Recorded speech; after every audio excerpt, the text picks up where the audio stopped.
Jangan lupa like, comment, and subscribe channel YouTube TVRI Bengkulu dan nyalakan lonceng notifikasinya.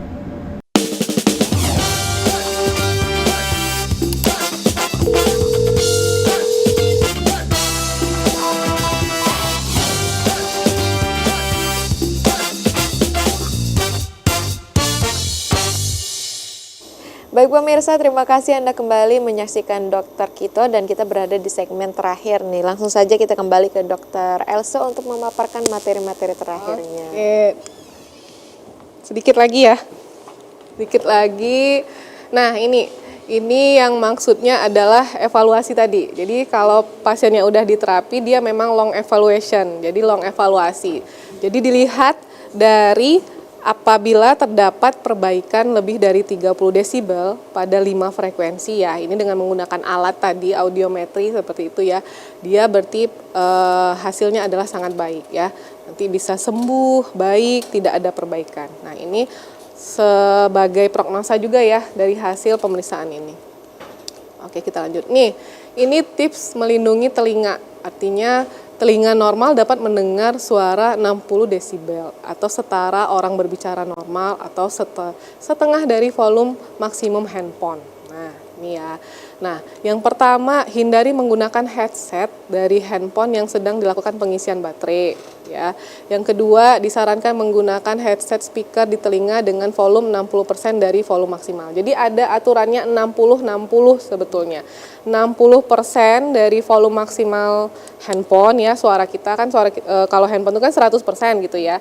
Nah, volume yang batas maksimal sebenarnya 60, tidak disarankan lebih dari itu. Aturan 60-nya lagi 60 menit. Jadi di 60 volume 60 selama 60 menit itu batas maksimal kita menggunakan headset. Lebih dari itu disarankan untuk istirahat. Artinya tidak menggunakan headset lagi, lebih dari 1 jam itu ya. Hindari makanan yang mengiritasi tenggorokan seperti makanan pedas, asam dan berminyak. Ini hubungannya dengan sistem tubuh, sistem imunitas tubuh ya. Dikhawatirkan dengan makan makanan yang berminyak atau tenggorokan ini nanti virusnya, terutama yang virus mumps tadi, virus yang lain-lainnya itu ya, yang bisa berisiko terhadap sudden deafness ini seperti itu. Perbanyak konsumsi air putih, hindari lingkungan bising atau lebih dari 80 desibel. Nah ini ya sebenarnya untuk yang para pekerja seperti itu ya, mungkin di tempat kerjanya memang harus bising ya, mungkin pekerja perusahaan-perusahaan sebetulnya itu tidak boleh lebih dari 80 desibel. Makanya disarankan untuk menggunakan alat pelindung diri. Mungkin kalau yang bagian perusahaannya yang terlalu menggunakan suara atau yang bising kan disarankan untuk menggunakan pelindung telinga seperti itu ya. Ini adalah tips-tips atau untuk mencegah terjadinya sudden deafness salah satunya ya. Mungkin itu aja. Baik, terima kasih Dokter Elsa. Nah ini yang menarik ini kan tadi di tips cara pencegahan agar kita tidak mengalami tuli mendadak itu ada menjaga makanan. Mungkin dari pemirsa di rumah juga masih denial kenapa makanan berpengaruh terhadap dengan pendengaran juga. Iya, jadi apapun penyakitnya kayaknya makanan ya. Di setiap segmen dokter kita juga pasti ada makanan yang paling berpengaruh. Iya, karena kan makanan itu adalah sumber energi kita. Sebetulnya sumber energi adalah juga menjaga tubuh kita dari semua penyakit, semua paparan virus, bakteri, mikroorganisme apa-apa seperti itu ya.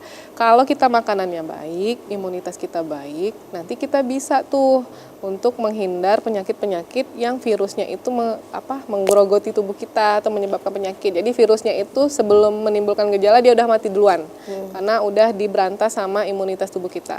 Tapi kalau konsumsi kita jelek, asupan kita jelek, tentunya virus sama bakteri itu gampang masuk.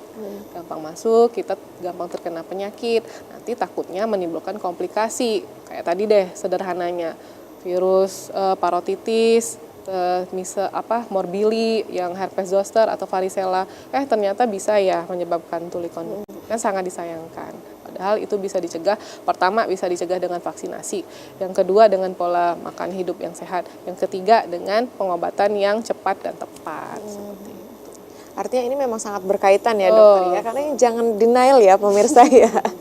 Kalau dari Dokter UNT closing statement juga untuk pesannya menjaga kesehatan telinga nih, agar kita terhindar dari gangguan-gangguan pendengaran. Karena ini kan saling berkaitan ya dokter ya, karena Iya, sulit kalau tidak bisa mendengarkan. Yang sering denial satu lagi adalah suara keras. Nggak apa-apa nih, mau nonton konser kok, masa harus Oh pakai iya, betul, penutup betul, betul. telinga gitu kan. Orang konser kan sudah diatur setting suaranya seperti itu. Nggak ya, jadi memang kalau untuk konser-konser itu kadang memang suaranya melebihi 80 desibel. Dan memang harus bagusnya itu pakai yang penutup telinga yang kecil itu. Nah, kan masih bisa kita mendengar suara, tapi kan agak dikurangin desibelnya jadinya kan, karena ada hambatan suaranya sedikit.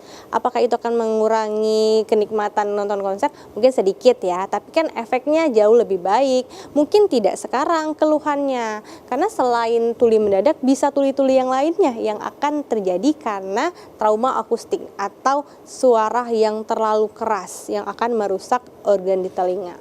Bukan sekarang, bisa nanti pas dia tua.